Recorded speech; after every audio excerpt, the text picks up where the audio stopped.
Okay, first off, I want to thank everyone who actually came. There's a lot more than usual. My name is Jaden Lush, and my project is titled The Transgender Process, Past, Present, and Future.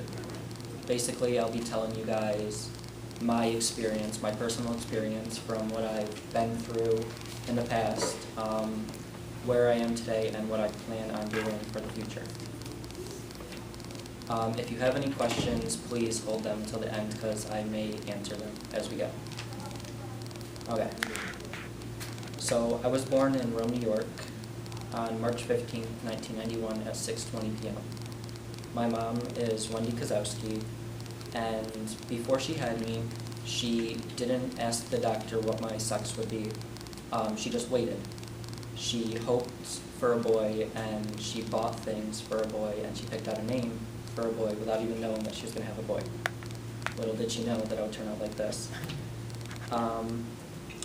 She named me Matthew Michael Kozowski because to her it meant a gift from God. And she was really bad into drugs as she was growing up all the way until a month into her pregnancy with me. And because of me, I'm the reason that, basically, that I'm alive right now and that she's still alive. Growing up, I never really understood what gender meant. I hear a lot of transsexuals say that they knew that they were either male to female or female to male at like 4 or 5 years old. I didn't even know how to spell my name at that age, so I don't understand how you can understand the complexity of gender. But growing up, I was extremely flamboyant. I was never told no. Like, my parents didn't tell me that anything I was doing was wrong. I wore makeup growing up from the earliest age I can remember is probably somewhere between 5 and 7. And no one ever told me that I was doing anything wrong. I mean, I went to school in makeup, I was at home in makeup, and I was very active in church in makeup. And not a single person told me I was doing anything wrong. As I grew up, though, the church started focusing more on homosexuality as being a sin and stuff, and looking into it, I was like, am I doing something wrong? Like, because basically everything that I was doing and my flamboyancy was wrong to them, but they still never like said it directly to me, but they would bring it up often, that I just felt like I was doing something wrong.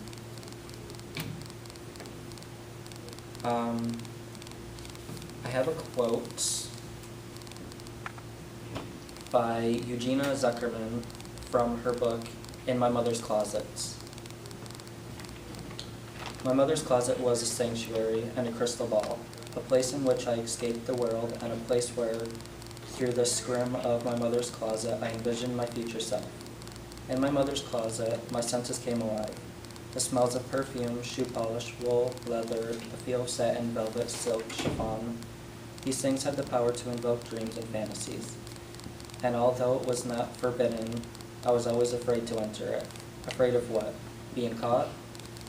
More likely, I feared finding something, some clue that would reveal the mysterious world I knew I would one day enter, the world of being a woman. Basically, growing up, I didn't have a father figure. I had just a mother. And she supported everything that I did. Even the guys that she would bring in as temporary father figures never corrected what I did. So basically I grew up as that this was okay. As soon as I got into school, that's where things started to decline. Basically, a school, sometimes they'll separate the girls and boys, and if I went onto the girls' side, the teachers would tell me, no, you're over here. And I never questioned it, so I would go over there. And at that young of an age, you really don't think that you're doing anything wrong. And it got even worse when I would use the girls' bathroom. Because the little symbols, the girls' bathroom has the pretty little dress on it. So I'm like, at home, I wear those pretty little dresses, so I don't see what I'm doing wrong. but according to the school, seeing as that I am biologically a male and I do have a penis, that means I'm supposed to use the guy's bathroom.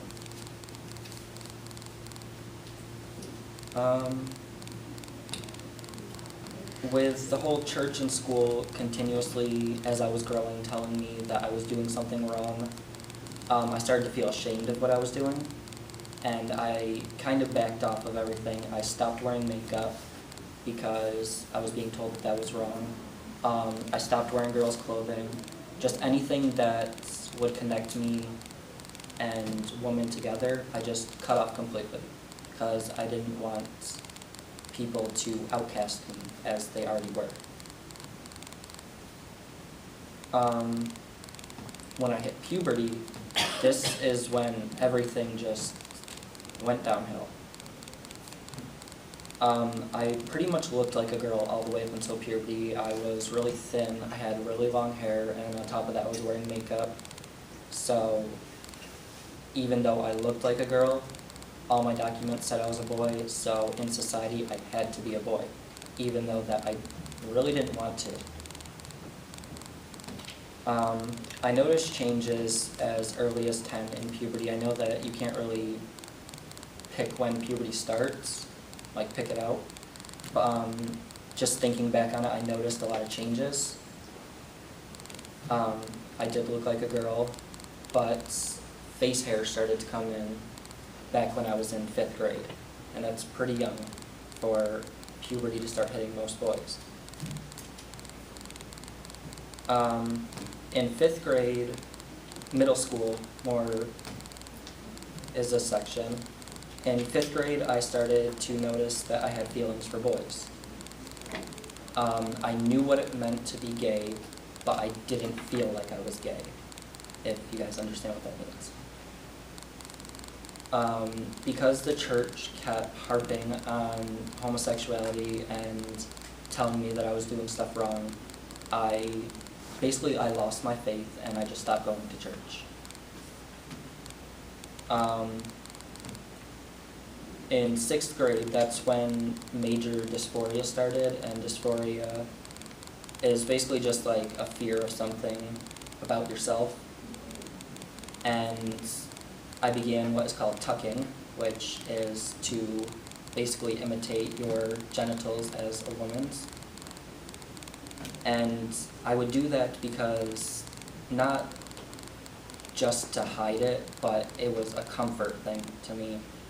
I felt like, because guys have a bulge when they're wearing jeans and stuff, and I always felt like people were looking at me, staring, and just judging me for it, and I was like, this shouldn't be there.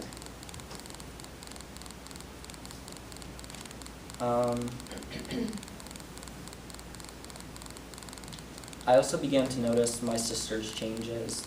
Her hips started to widen, she had her period and everything, and she would discuss it with my mom, and my family's really open with everything, so I was able to learn about being a guy as I was learning about being a girl. And this is when it hit me that I'm a guy, I'm not a girl. I was like, why haven't I got my period yet? So like, why aren't all the changes that's happening with my sister happening to me? So doing research and stuff, I learned that I am a guy, and it just made dysphoria even worse. It threw me into depression for the rest of middle school, all of high school, and the beginning of college. I had to go to counseling for it. I was on medication. It was just terrible. When I hit 8th grade, my voice dropped, and I was able to sound like a woman and everything. People would mistake me on the phone as my mother. So I passed 100% when I was younger as being a girl.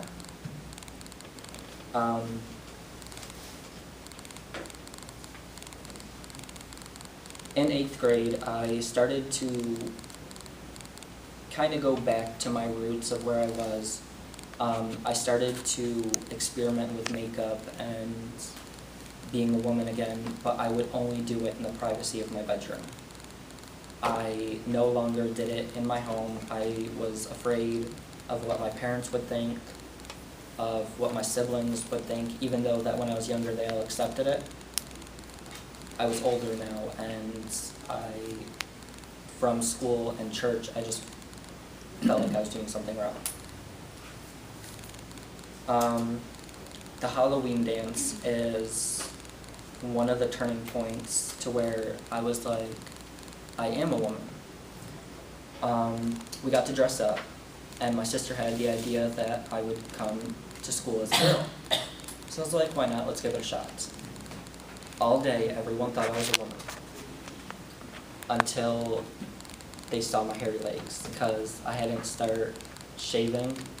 So from the waist up, I was completely 100% a woman, and I was fooling people all day, and I loved it. I loved the acceptance that I was getting until people realized that I was a guy, and then it switched to name calling and violence and all that.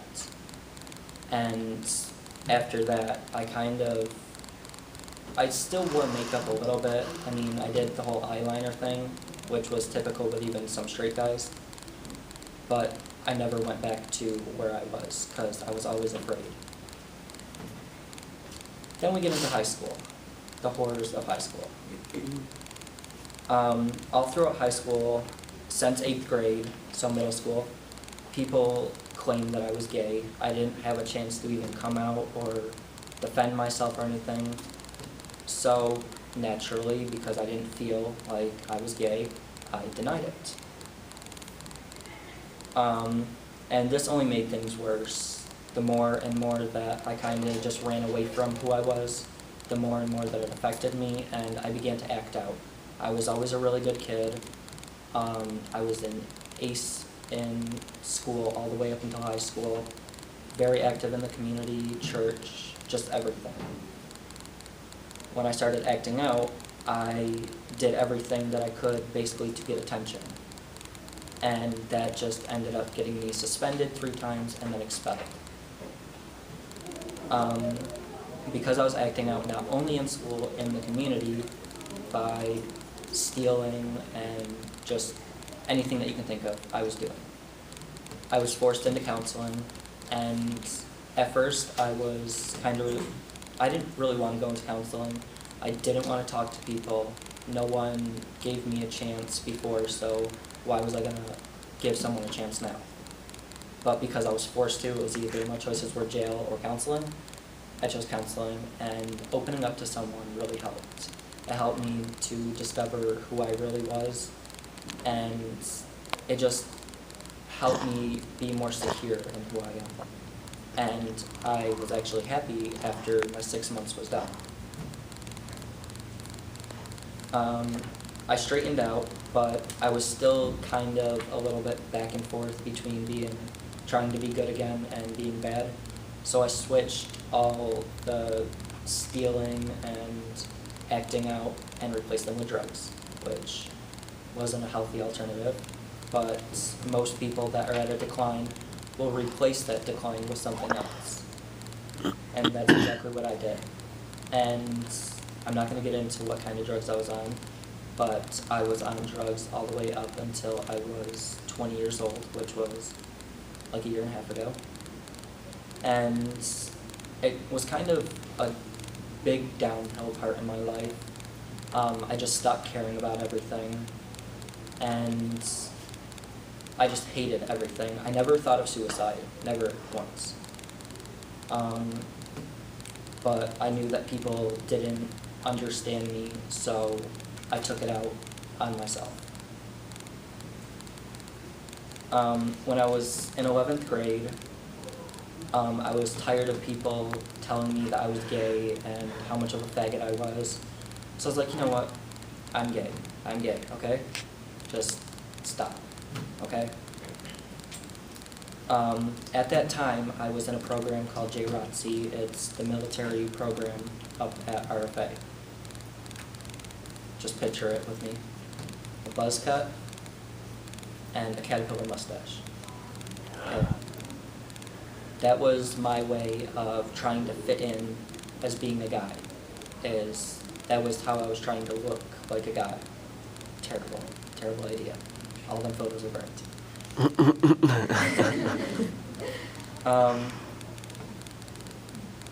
Jay Rotzi wasn't too fond of me wearing makeup and being gay because of don't ask, don't tell. I guess that applied in high school as well.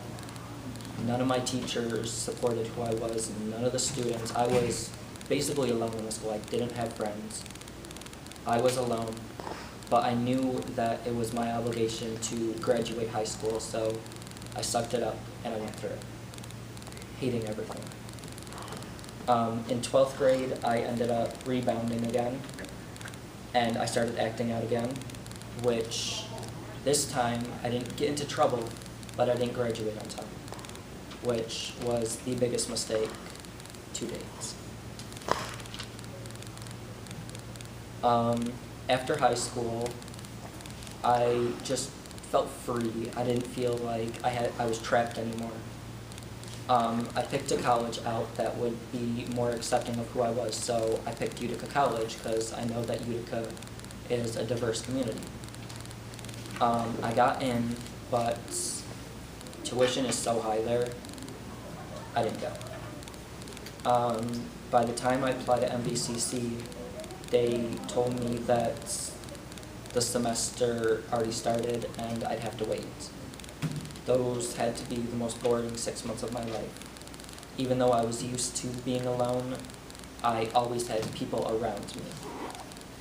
So it was just boring. I would have rather been harassed every day than bored to death like I was. When I started college is when I blossomed. That's when I started being true to who I was. At 18 years old, I got my first weave, which is this stuff on my head. And I changed my name and everything, but I changed it with myself. I didn't tell anyone. I hadn't come out yet. I still signified as being gay. Everyone knew who I was. I was practically, I don't want to say famous, but that's what it felt like. Everybody knew who I was. Everybody knew that I was the gay kid of Rome. So that's how people knew who I was. When I got my first weave, that was practically the defining moment of, yes, I am a woman. This is 100%. Now I just need to start coming out. But I didn't want to because I knew how much crap I was getting for being gay. So I started doing research and I found people that I could talk to. But I still didn't come out for another couple of years. I actually came out at the beginning of 2011. Maybe. I think so. The first person I came out to was my sister. She was really accepting. I didn't think that she would be, but I guess we all have them fears, anyone who is different. She told me that she fully accepts me. I just can't be prettier than her once the process is done. The second person was my mother, and I don't know why I feared telling my mother. I have a gay uncle, like she is fully supportive of everything that I do. But when I came out, I took it back. And I took it back because when I came out as being gay, my mother and my sister told everybody. I didn't have a chance to come out on my own. So when I came out as being a woman, I had those fears that they're going to tell everybody. I'm not going to have a life after this. Like, people are going to treat me even worse than they do now. So I took it back, and now that I came out again fully, my family has their doubts now, and they're like, is this really what you want or not? They're like, you've said it before and took it back. Like, what do you want? And I explained to them that this is a process of self-acceptance. I need to come out at my own pace.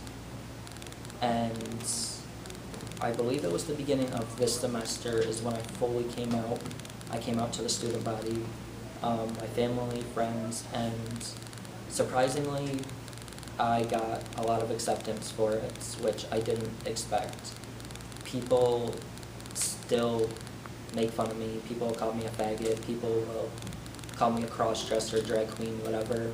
Like, that's not the case. People don't take the time to come up to me and ask me why I'm wearing makeup, why my hair's like this, why do I have boobs. Like, people don't take that time. They judge without asking. Once I did take back that I was a female, I began to have nightmares. And it was always based around the same thing. Me being a woman and basically terrorized for it. And this is where extreme dysphoria started to set in. Like, I hated everything about my body. I almost came to the point of cutting my penis off myself. But I knew that I probably would have died, so I didn't.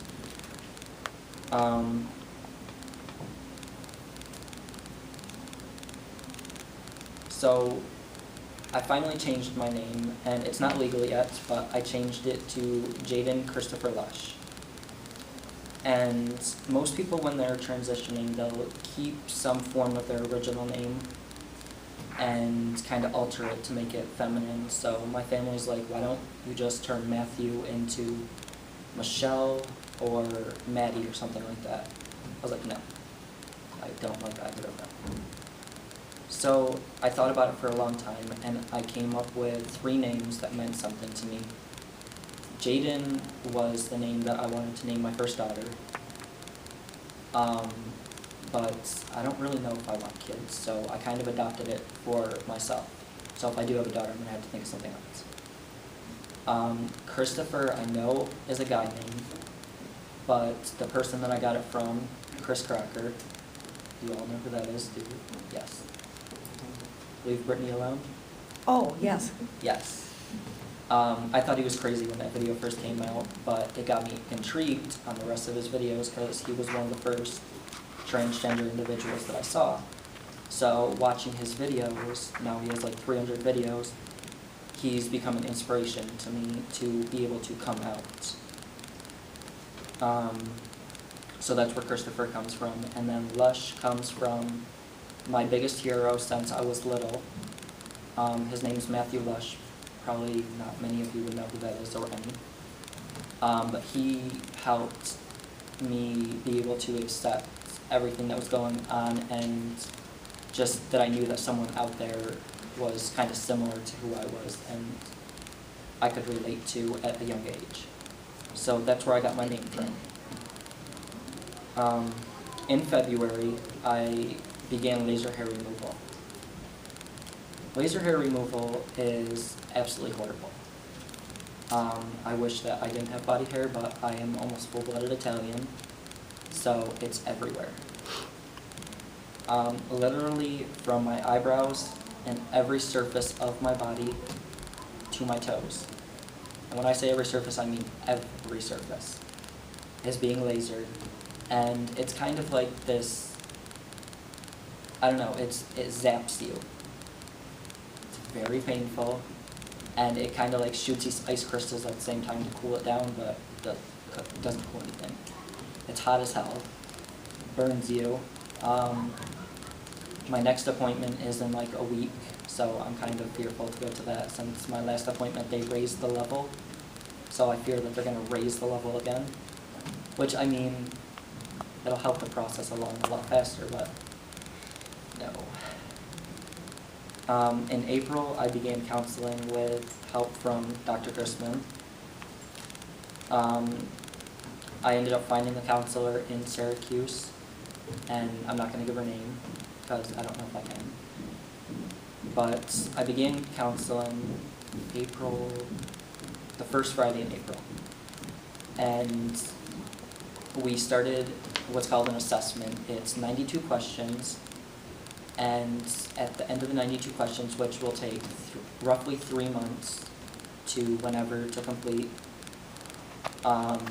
at the end of that, she will either approve or deny me transitioning rights, whether she believes I'm a woman or not.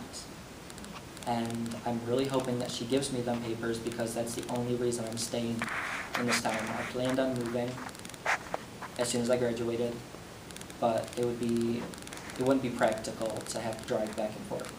So I'm here for the time being until maybe mid-July, and that's when I'll be leaving, as soon as I get my papers.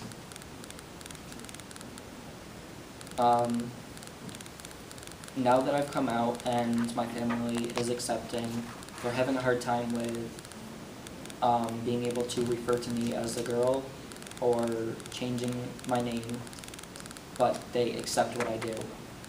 And I've asked my mother many questions.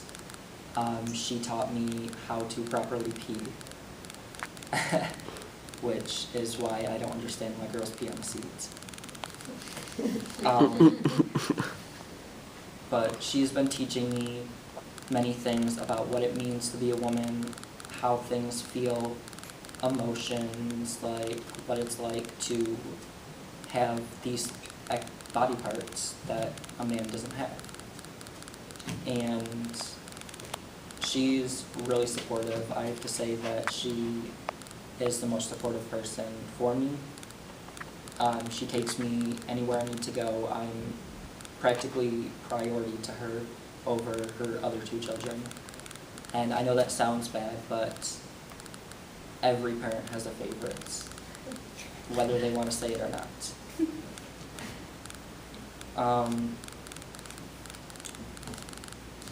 When it comes to hair,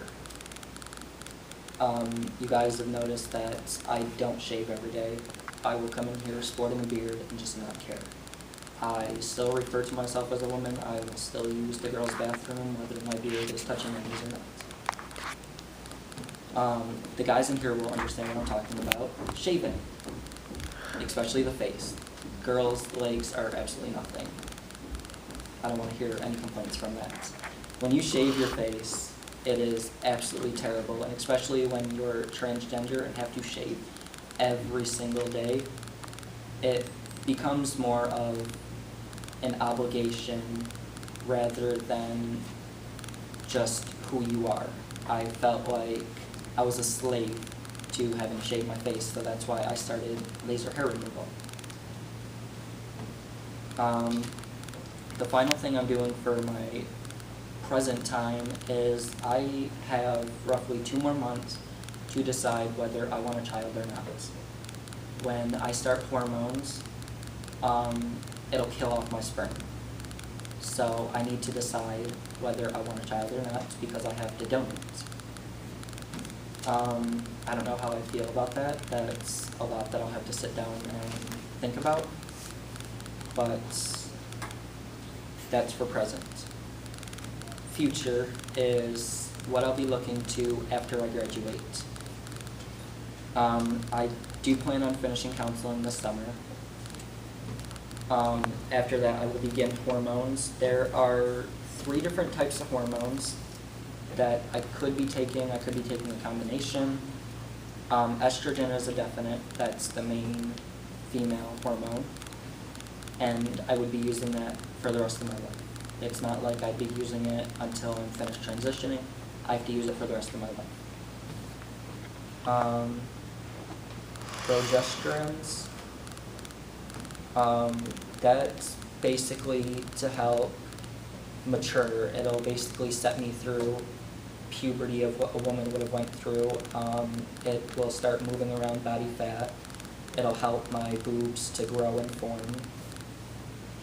And then anti-androgens will basically block the testosterone that's coursing through my system now.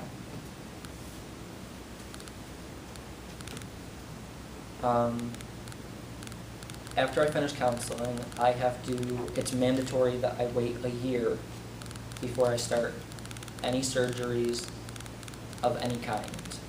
They want me to get used to the fact that I'm taking estrogen and that my body is kind of morphing before I go and do morphing of my own. And basically they want you to know yourself if you're 100%